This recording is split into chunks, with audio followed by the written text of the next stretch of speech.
Hello friends, आपका स्वागत है मेरे यूट्यूब चैनल पर। आप सब कैसे हो ये कमेंट बॉक्स में ज़रूर बताएं। ये वीडियो है प्रीपोजिशन पार्ट 2। पिछली वीडियो जो कि प्रीपोजिशन पार्ट 1 थी, जिसमें हमने देखा था कि प्रीपोजिशन क्या होते हैं और उनका यूज़ कहाँ कहाँ सेंटेंस में किया जाता है। साथ ही हमने देखा था कि जो एट प्रीपोजिशन होता है उसका यूज कहाँ किया जाता है। प्रीपोजिशन में हमें जो सबसे ज़्यादा कन्फ्यूज़ करने वाले प्रीपोजिशन है वो कौन से हैं? On, above, upon. यानी कि ऐसे प्रीपोजिशन जिनका मीनिंग क्या होता है, सेम होता है। यानी कि इन तीनों चारों का जो मीनिंग है वो क्या होता है? पर या ऊपर, यानी कि किसी चीज़ के ऊपर। लेकिन इनका यूज़ अलग अलग सेंटेंस में अलग अलग जगह पर अलग अलग होता है। तो अपन जब एग्ज़ाम में जब देखते हैं ऑप्शंस, तो अपन कंफ्यूज हो जाते हैं कि कौन सा ऑप्शन आएगा। तो हमें इस वीडियो को बहुत ध्यान से देखना है, जिससे आपका जो सारा कंफ्यूजन है वो दूर हो जाए और आपका एग्ज़ाम बहुत अच्छा से हो जाए, बहुत अच्छे से हो जाए। तो आइए स्टार्ट करते हैं। सबसे पहले आपके सामने है प्रीपोजिशन ऑन, जिसका अर्थ क्या होता है? जिसका अर्थ क्या होता है? पर। तो सबसे पहले जो ऑन प्रीपोजिशन का यूज किसके लिए किया जाता है वो देखते हैं। तो ऑन का क्या अर्थ होता है? पर। और ये जब अपन स्पर्श के अर्थ में यूज करते हैं, यानी कि जब कोई चीज़ किसी को टच करती हुई होती है, लेकिन है जैसे किसी चीज़ के ऊपर तो है, लेकिन वो क्या है? किसी चीज़ को टच कर रही है। तो अपन इसको क्या यूज करेंगे? ऑन यूज करेंगे। जैसे एग्जाम्पल देखिए, the book is on the table. तो जो द बुक है, यानी कि जो बुक है, किताब है, वो टेबल के ऊपर है। लेकिन वो किताब अब ऐसे ऊपर तो होगी नहीं कि हवा में झूलती हुई तो होगी नहीं, तो वो उसको टेबल को टच तो करेगी ही। तो अगर वो टेबल को टच कर रही है तो अपन क्या यूज करेंगे? ऑन यूज करेंगे। एक जैसे आप एग्जाम्पल देखिए, जैसे the fan is over the table. तो ओवर क्यों आया? क्योंकि वो उसके ऊपर तो है लेकिन उसको टच नहीं कर रहा है, तो वहां पे क्या यूज होगा? इसलिए वहां पे क्या यूज होगा? ओवर यूज होगा। सेकंड पॉइंट देखिए, तुरंत बाद के अर्थ में। जैसे कि अपन कोई चीज़ घटित होती है, कोई इंसिडेंट, घटना या कोई इंसिडेंट है वो घटित होता है, उसके तुरंत बाद अपन कोई चीज़ करते हैं, तो अपन वहां पे क्या यूज़ करते हैं? ऑन यूज़ करते हैं। इसे एग्जाम्पल से समझिए।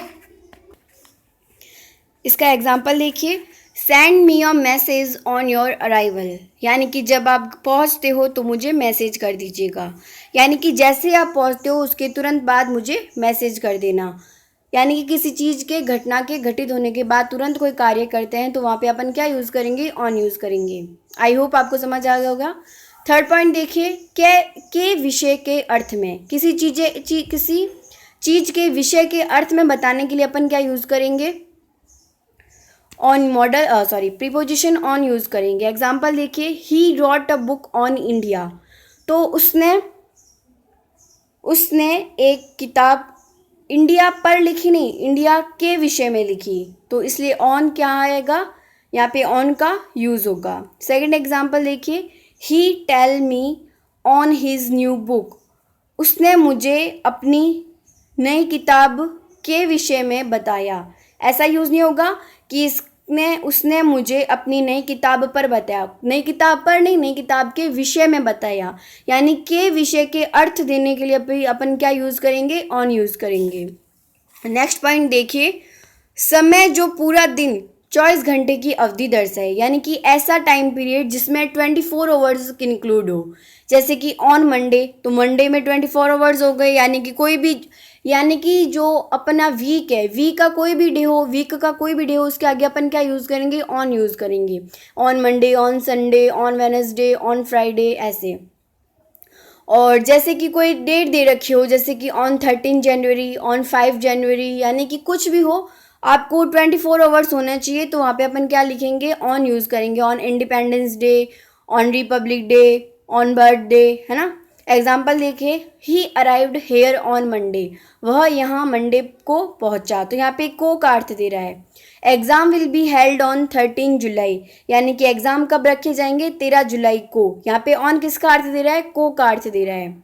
नेक्स्ट पॉइंट देखिए, किसी घटना या अवसर के पहले। यानी कि किसी कोई ओकेजन होता है या कोई त्यौहार होता है, तो उसके पहले भी अपन क्या यूज़ करेंगे? ऑन यूज़ करेंगे।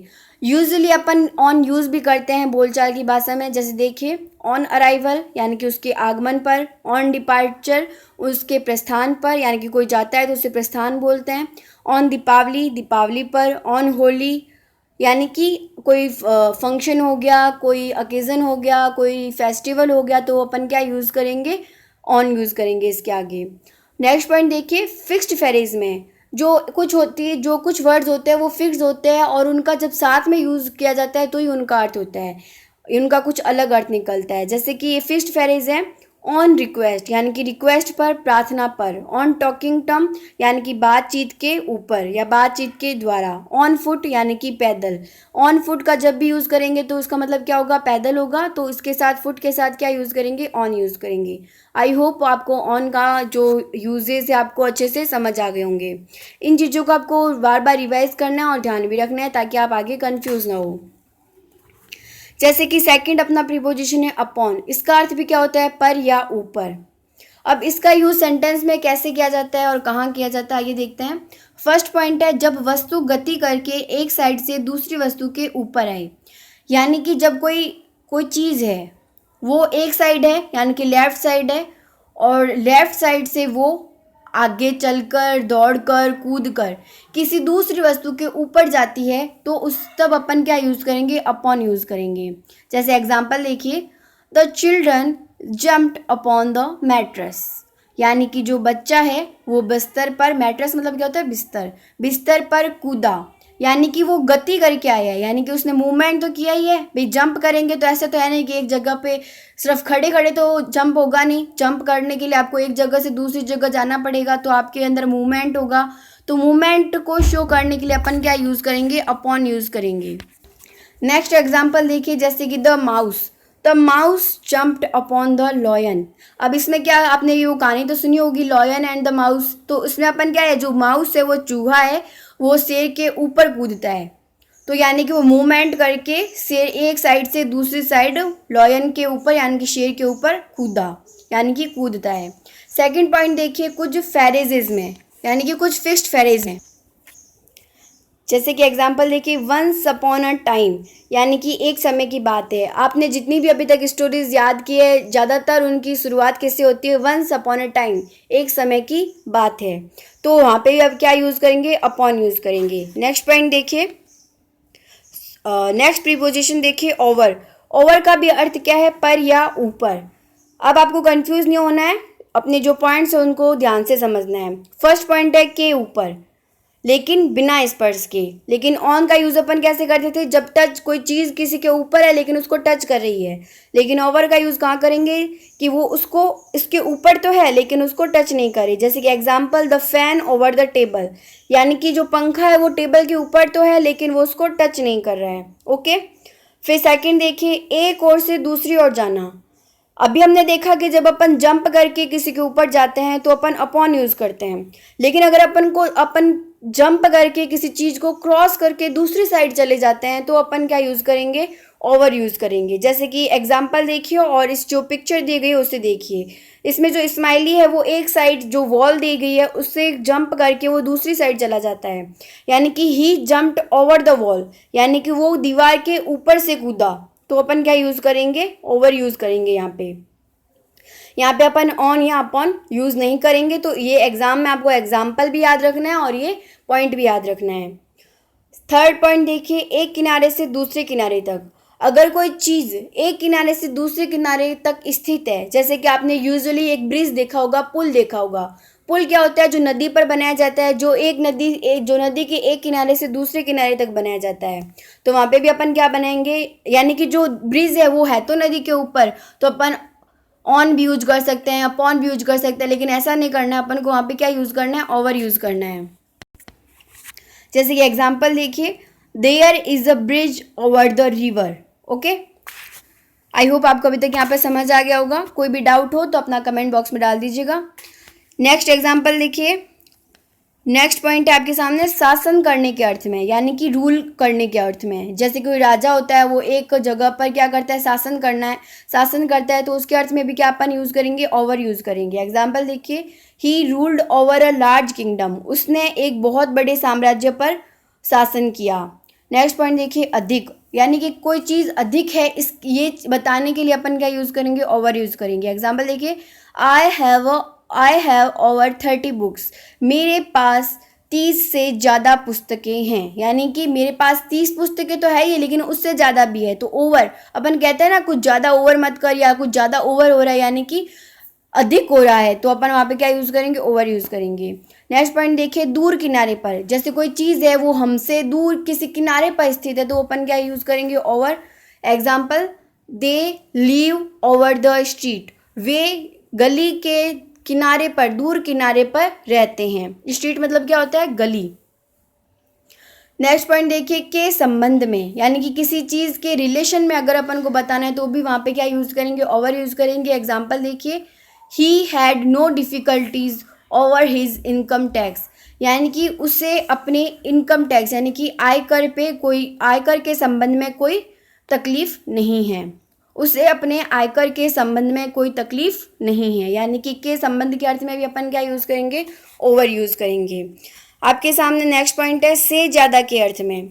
ओवर के जो यूजेस है वो थोड़े ज़्यादा होते हैं, तो इसको ध्यान से देखना है। से ज़्यादा के अर्थ में, जैसे कोई चीज़ है वो ज़्यादा हो गई है तो भी अपन क्या यूज़ करेंगे, ओवर। जैसे कि he has been absent for over a week, यानी कि वह एक हफ्ते से ज़्यादा का जो मीनिंग दे रहा है, तो वहाँ पे वो क्या दे रहा है, ओवर दे रहा है। He has been absent for over a week, वह एक हफ्ते से ज़्यादा अनुपस्थित है। समाप्त के अर्थ में, कोई चीज़ अपन फिनिश करते हैं तो भी अपन क्या यूज़ करते हैं, ओवर यूज़ करते हैं। जैसे कि मैच इज़ ओवर, मैच समाप्त हो गया है। टाइम इज़ ओवर अपन बोलते हैं ना, जैसे अगर कोई गेम खेल रही है, योर टाइम इज़ ओवर, यानी कि आपका समय समाप्त हो चुका है। नेक्स्ट पॉइंट देखिए, जब कोई वस्तु दूसरी वस्तु को पूरी तरह ढक ले, यानी कि जब अपन क्या करते हैं, कोई चीज़ अपन किसी चीज़ के ऊपर रखते हैं लेकिन वो उसे क्या कर लेती है, कवर कर लेती है, तो वहाँ अपन क्या यूज़ करेंगे, ओवर यूज़ करेंगे। हालांकि वो उसको टच कर रही है लेकिन वो उसको कवर भी कर रही है साथ साथ में, तो वहाँ पे अपन क्या यूज़ करेंगे, ओवर यूज़ करेंगे। जैसे कि एग्जाम्पल देखिए, she put a cover over the table. अब जो अगर कवर वो किसी टेबल पे लगाएंगे तो कवर का मतलब क्या होता है, किसी चीज़ को ढक लेना, तो यहाँ पे ओवर यूज़ होगा। नेक्स्ट पॉइंट देखिए, विभिन्न भागों से होकर, यानी कि उस विभिन्न भागों से होकर, जैसे कि कोई व्यक्ति है अगर वो ट्रैवल कर रहा है तो वो कंट्री में कर रहा है या कोई स्टेट में कर रहा है, तो वो स्टेट के विभिन्न अलग अलग भागों में जाकर ट्रैवल करेगा, यात्रा करेगा, तो भी अपन वहाँ पे क्या यूज़ करेंगे, ओवर यूज़ करेंगे। जैसे कि ही ट्रेवल्ड ऑल ओवर यूरोप, उसने यूरोप के सभी भागों पर यात्रा किया, सभी जगह की यात्रा की। आपके सामने नेक्स्ट प्रीपोजिशन है, अबव। अबव का मतलब भी क्या होता है, ऊपर, लेकिन अबव का यूज़ कहाँ होता है, फर्स्ट पॉइंट देखिए इसका, असीमित दूरी के लिए, यानी कि ऐसी दूरी जिसको नापना या जिसको मापना संभव नहीं है। जैसे कि एग्जांपल देखिए, the aeroplane above my house, यानी कि मेरे घर के ऊपर एरोप्लेन है। अब क्या आप एरोप्लेन और आपके घर के बीच की दूरी को नाप सकते हैं क्या, नहीं ना। यानी कि अब यहाँ आप सोचोगे यहाँ पे ऑन यूज़ कर ले, ऑन तो यूज़ होगा नहीं क्योंकि टच नहीं कर रहा। आप सोचोगे कि ओवर यूज़ कर लेते हैं, लेकिन ओवर में अपन आप ओवर यूज़ कर सकते हैं, लेकिन आप जो उसके बीच की दूरी है, यानी कि एरोप्लेन और आपके घर की जो दूरी है उसको आप नाप नहीं सकते, इसलिए अपन यहाँ पे क्या यूज़ करेंगे, अबव यूज़ करेंगे। सेकंड पॉइंट है, उच्च पद को दर्शाने हेतु, यानी कि अगर कोई अपन हाई पोस्ट है यानी कि बड़ी पोस्ट है उसको दिखाने के लिए भी क्या यूज़ करेंगे, अबव यूज़ करेंगे। एग्जाम्पल देखिए, the general is above the soldier, यानी कि जो सेना में जो सैनिक होते हैं उनसे ऊपर कौन होता है, जनरल। और स्कूल में जो टीचर्स होते हैं उनसे ऊपर कौन होता है, प्रिंसिपल, जैसे कि the principal is above the teachers. Okay, got it. Third points देखिए, काल्पनिक विभाजन रेखा, यानी कि अगर आपको इमेजनरी लाइन से ऊपर किसी चीज़ को बताना है तो भी अपन उसको क्या यूज़ करेंगे, अबव यूज़ करेंगे। एग्जाम्पल देखिए, he must be above 35 years of age, यानी कि उसे उम्र 35 साल से ऊपर की उम्र का होना चाहिए। यहाँ पे देखो अपन वो किसी जैसे एग्ज़ाम की कोई एलिजिबिलिटी बताता है, योग्यता बताता है कि वह 35 साल से ऊपर का होगा तो ये एग्ज़ाम दे पाएगा, तो यहाँ पे देखिए मस्ट यूज़ हो रहा है, जैसे कि मैंने आपको मॉडल की जो वीडियो थी उसमें बताया था। यानी कि अनिवार्य रूप से जब किसी चीज़ को बताया जाएगा तो भी वहाँ पे मस्ट यूज़ होता है, तो यहाँ पे मस्ट का यूज़ होता है। He must be above 35 years of age. अब यहाँ पे जो लाइन अपन बता रहे हैं वो कोई सच्ची वाली कोई लाइन नहीं है, कोई काल्पनिक है, इमेजनरी। हमने माना है कि भाई 35 ईयर्स से ऊपर होना चाहिए, तो यहाँ पे अपन क्या यूज़ करेंगे, अबव यूज़ करेंगे। आई होप आपको यहाँ तक समझ आ गया होगा, इसलिए थैंक यू। और अगर आपको वीडियो अच्छी लगी हो तो वीडियो को लाइक एंड शेयर ज़रूर कीजिएगा, और नीचे बने बेल आइकन पर क्लिक कर दीजिएगा, जैसे जब भी मैं अगली वीडियो आपको अपलोड करूँ तो आपको जल्दी से जल्दी नोटिफिकेशन मिल जाए। Thanks again.